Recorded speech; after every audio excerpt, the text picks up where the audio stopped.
how I got out of Zionism. So this is obviously a much longer conversation and a much longer story. But for the sake of brevity, I'll try to tell this, as the Alter Rebbe says, the first rabbi of Chabad. I'll try to tell the long, short version of how this happened. So in 2018, when I was 20 years old, I was studying in Jerusalem in an all-male religious nationalist seminary. And obviously I grew up very Zionist. And while I was there, I started having questions about the entire population that existed beyond these walls. And as part of my program, there were individuals who were doing this interesting program where folks actually met Palestinians and heard some of their perspectives. And for me, I had heard some good things about that program, and some of the things that they were saying were interesting and appealing, so I decided to go to that program. And I remember it was a Friday before Shabbos, and I was sitting there at 9 a.m. in Jerusalem, and a Palestinian man had come to speak to us. And he was describing how he had to get up at 4:30 a.m. to make it to Jerusalem at 9 a.m. Even though he lived in Ramallah, which is only like 7 miles away. So obviously my brain goes, well, that doesn't make any sense. Surely it shouldn't take you more than 4 hours to go 7 miles. And then I listened how he proceeded to talk about the system of checkpoints, how he had to get on a separate bus, how he had to make the calculation of whether it made more sense for him to stay on the bus, knowing that if he's on the bus, he could be kicked off the bus at the checkpoint and go to the back of the line, or if it just made sense to just wait on the non-bus part of the checkpoint to get through to make sure that he got here in time, to speak to a bunch of Zionist Jews to try to convince them that Palestinians were human. So after the lecture, I went up to him, I was like, dude, this is fucked up. What is going on here? Why did no one tell me about this? And I was like, can you just I didn't even know what I was like, more, just more. Tell me more. He took out his ID card and he's like, yeah, I actually have to head back now because if I'm not back by a certain time, my provisional travel status is going to get revoked and I won't be able to leave Ramallah again. And it doesn't matter if the checkpoints held me up. And the checkpoints could take 3 to 4 hours. So I need to head back now. I'm like, dude, it's 10:30 or 11 o'clock. He's like, I can't take any chances. I'm not risking this getting revoked. So I said to him, I was like, I need to know more. He said, well, why don't you come with me to Ramallah? So I'll tell you, the first thought that rose in my mind, it was rising and it said, if I go, you will kill me. Because that was the way I was conditioned. Growing up, for me, Palestinians were terrorists. There was no possibility that a Palestinian was human, and certainly no possibility that Palestinian resistance had nothing to do with Jewish folks, but had to do with the fact that there were settlers kicking Palestinians off their land, upholding apartheid, ethnic cleansing, and genocide. So as that thought was rising, there was another voice in me, and I think this voice is a deep ancestral voice, and to this day, I'm amazed at myself that I was able to challenge all of my conditioning with a second voice, a deeper voice, a deeper knowing. And that voice immediately said, well, you've been told your whole life that this person was going to kill you and that this person was a terrorist and he wasn't human. And he's standing right in front of you and he's the exact opposite of those things. And in that moment, I didn't vocalize that thought and I called bullshit and I said, yeah, I'll come. I'll come. I need to see it for myself. Now, as a Zionist kid growing up, this was unheard of. The thought that I could go to a Palestinian town and come back in anything less than a body bag was absurd. But he said, you got to come in the next couple of days. So this was Friday. So I had Shabbos in Yerushalayim. And then Sunday is a work day in the Israeli settler colony. So I went to yeshiva. I went to Gemara in the morning. I think we were holding in Kedushin. And then during lunch, I took off my kippah, I put on a hat, and I went to Shar Shechem, which is Damascus Gate. The only place I wasn't allowed to go to when I was in yeshiva, for fear that Palestinians would kill me.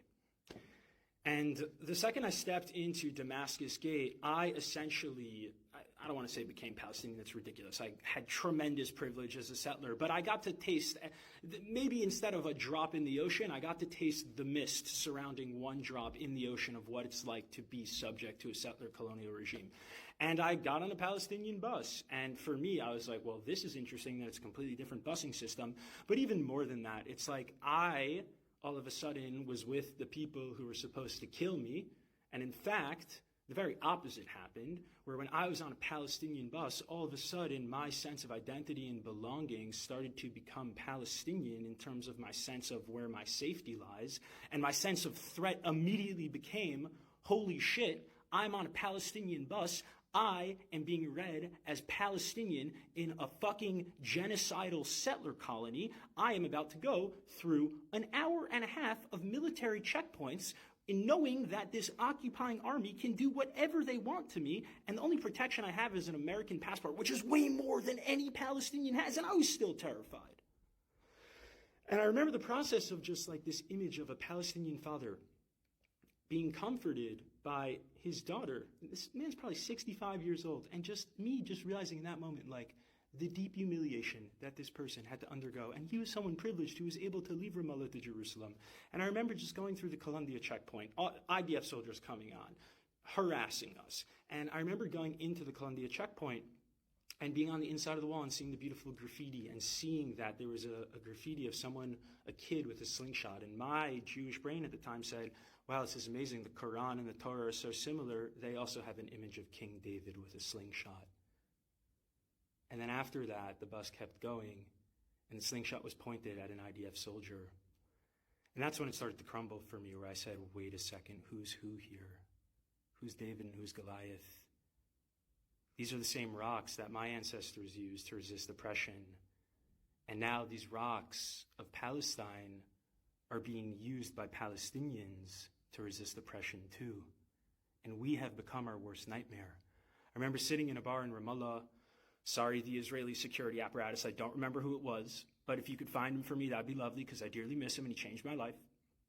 I remember sitting in a bar in Ramallah, and this person just explaining to me, this beautiful Palestinian human just explaining to me, being so patient with me, speaking to a Zionist settler, speaking to me and just saying, like, dude, like, most people here have never seen Jerusalem. I'm like, what are you talking about? It's literally right there.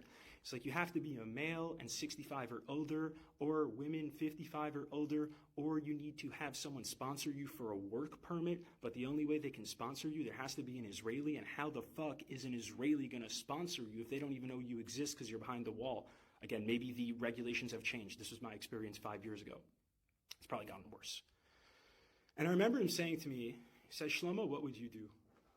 What would you do if your entire life, the only person of the occupying army that you saw, and the only interaction you ever had with Jews were IDF soldiers who came in and raided you and arrested you in the middle of the night, put you under administrative detention, tear gassed your homes, cut off your water and electricity, arrested a bunch of your friends, and killed you and harassed you? He said, what would you fucking do? And I said, if you don't think that I would resist with every single fiber in my being, as long as I was alive, to liberate myself from this colonial hell, you are out of your fucking mind. I said, how dare you even ask me what I would do? I said, do you know my ancestry? Do you know who I come from? Do you know that my lineage? My grandfather survived Auschwitz, Reb Shimon Bar Yochai, Hanukkah. You think I wouldn't fight back? That was after 6 hours. Can you imagine what 18 years, what 30 years does to the psyche of someone like that? And y'all sit here and get confused with Palestinian resistance? Are you kidding me?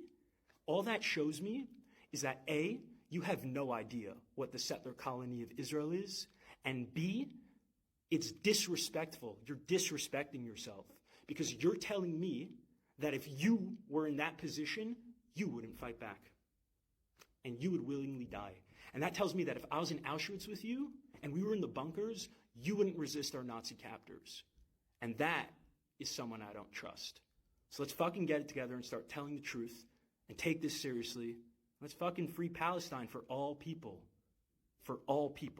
everyone on the land.